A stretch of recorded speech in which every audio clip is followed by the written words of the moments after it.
that comes from this great school of Mogoire Girls. Your Excellency, let me just say you are a great inspiration to these young ones, not just in this school but in our nation, when they see you today serving as the President of the Republic of Kenya, and even affording time to come and spend time with them on a day like this. You inspire them to know that they can grow to be anything that they want to grow into after their studies, after working hard in school. Your Excellency, you serving us as the President of the Republic of Kenya, having come from the humble background that you came from, and knowing that hundreds or millions of our school-going children, especially those who are in our public schools, all come from humble backgrounds like the one that you came from, together with our Deputy President, and many of us, Your Excellency, is indeed a great inspiration. Your Excellency, in conclusion, your presence here today in a school environment signifies the kind of peace and tranquility that Kenya is enjoying today. And I must take this opportunity to thank you for having ensured that the people of Kenya continue to enjoy the peace and tranquility that they prayed for even as they went into elections, Your Excellency. Your Excellency, I know our police force has been vilified for the actions that they have had to take to ensure that there is peace and our country, law and order thrives.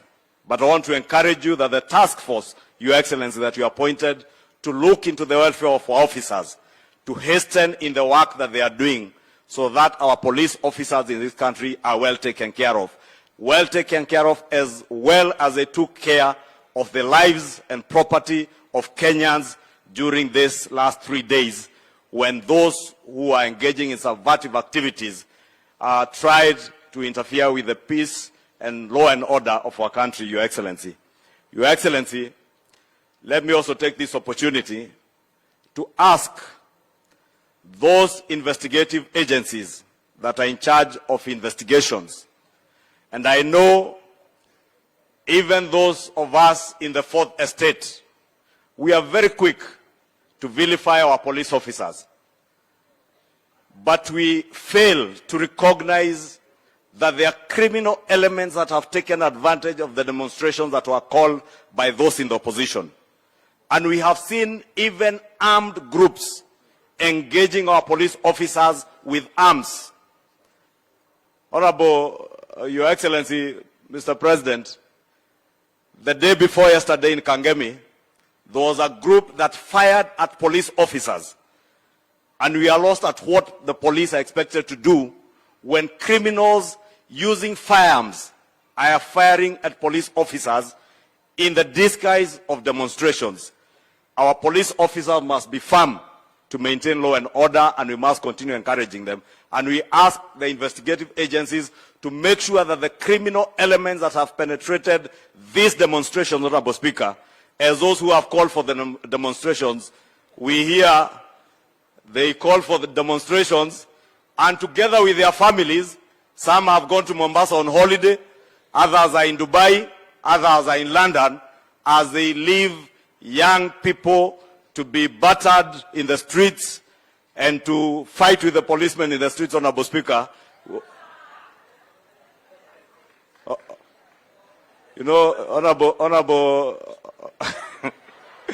Mr. President, Your Excellency, you know we are used to addressing the Speaker in Parliament. So you should have said point of order, Mr. President, and I would have resumed. So, Your Excellency the President, being the Commander-in-Chief, I want to encourage you that do not relent in safeguarding the peace and security of our country. And nobody should intimidate our officers who have done a splendid job in maintaining law and order. With those many remarks, Your Excellency, allow me to now invite the Leader of Majority in the Senate, my brother.